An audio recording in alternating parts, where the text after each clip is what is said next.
Сәлеметсіңдер ме балалар? Бүгін біз дүниетану сабағын бастаймыз. Дүниетану сабағынан балалар қазір тақтаға қарап жіберейікші. Қане біз қандай ертегіні көріп тұрмыз? Мысық. Біз бұл ертегіні балалар бұрыннан бірінші сыныптан білеміз, я? Қане, кім айтып жібереді осы ертегінің мазмұнын? Аян айта ғой. Бірде мақтағыз бір мүйіз тауып. Мақтағыз терезенің алдына келіп, мысығым деп айқайлай берді. Бірақ мысығы ұқпады. Сосын мүйізді мақтағыз өзі жеп қойды. Сосын мысығы келіп, менің мүйізім қайда деп айқайлады. Мен оны өзім жеп қойдым. Сен маған келмей қойдың деп айтты. Сосын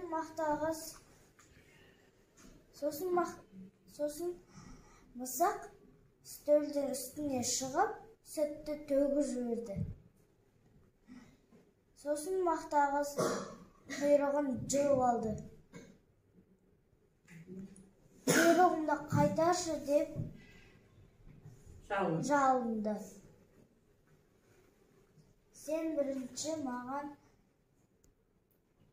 сүт алып келіп бер деді. Балалар, осы мақтағыз бен мысық ертегісін есіңізге түсіре отырып, мысық не іздеді? Сүт. Дұрыс айтасыңдар, сүт. Қане, сүтті неден алынады екен? Сиырдан аламыз, я?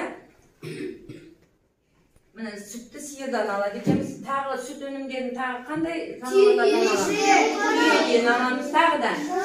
Жылқыдан аламыз. Қойдан, және ешкілерден алады екенбіз. Ал түйе сүті не деп атаймыз?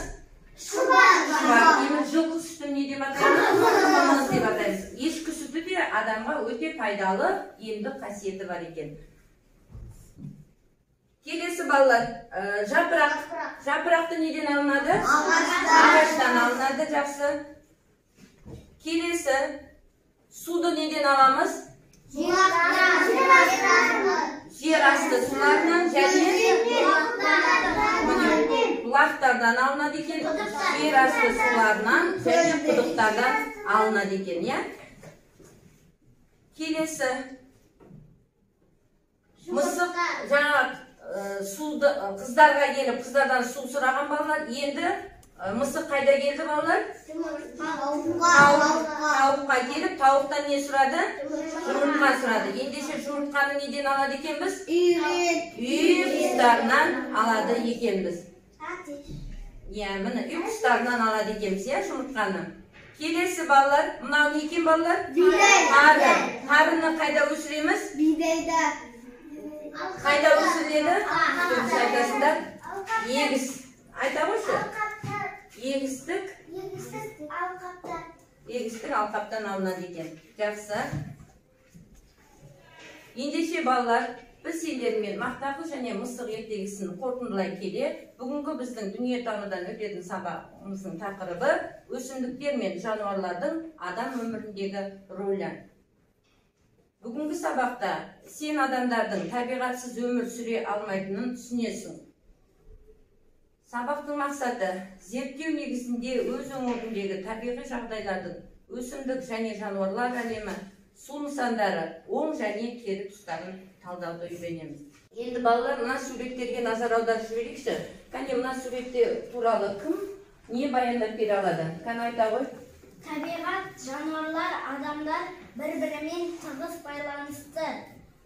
Жануарлар табиғатсыз, табиғат адамсыз өмір сүре алмайды.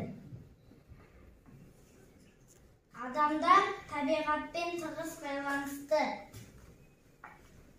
Жақсы, отыра ғой. Келесі, мына сурет бойынша өткен сабақтардан есімізге түсіріп жіберейік балалар. Мына суретте кімдер бейнеленіп тұр? Айта ғой. Ежелгі адамдар жеміс жегеннен дәндерін жерге тастады да, олардың өскенін байқап, егіншіліктен айналысуды бастады. Өте жақсы, отыра ғой. Келесі мына суретке кім назар аударып жүр екені айта ғой. Ежелгі адамдар аң аулап бастады.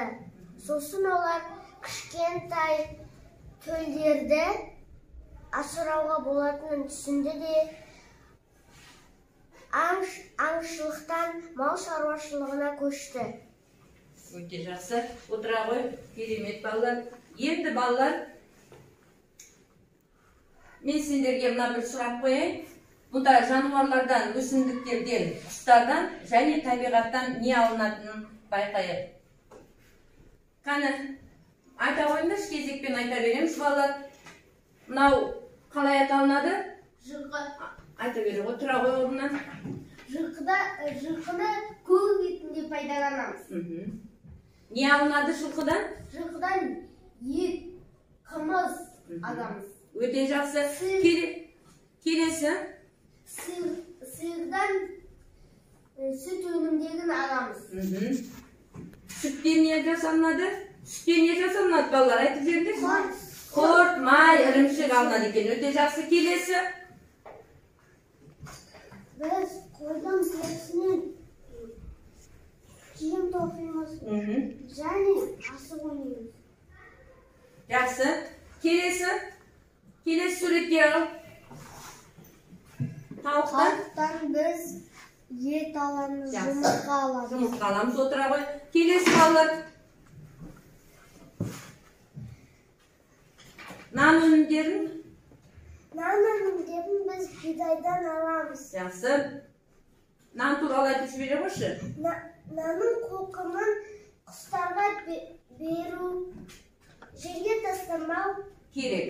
Оны қадірлеу керек. Жақсы. Нан ас атасы екен балалар, иә? Келесі балалар. Келесі сурет. Біз гүлдерден әртүрлі майлар аламыз және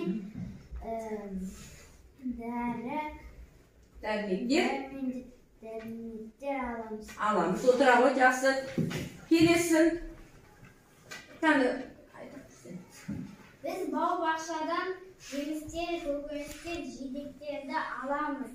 Олар адам үшін өте пайдалы. Өте пайдалы. Жақсы, отыра ғой. Балық. Айта ғой. Көлден біз балық аламыз. Адам балық жесе, ол өте пайдалы. Балықтың еті балалар әсіресе көзге пайдалы екен, иә? Келесі, айта ғой. Біз орманнан ағаш аламыз. Ал ағаштан біз түрлі жиһаздар, оқу құралдарын және тағы басқаларын да аламыз. Балалар, осы ойымызды жалғастыра келе, енді өмірде күнделікті пайдаланылатын заттарды мен қазір үйден алып келдім, соны ары қарай жалғастырып көрейік. Келе қойыңдар балалар.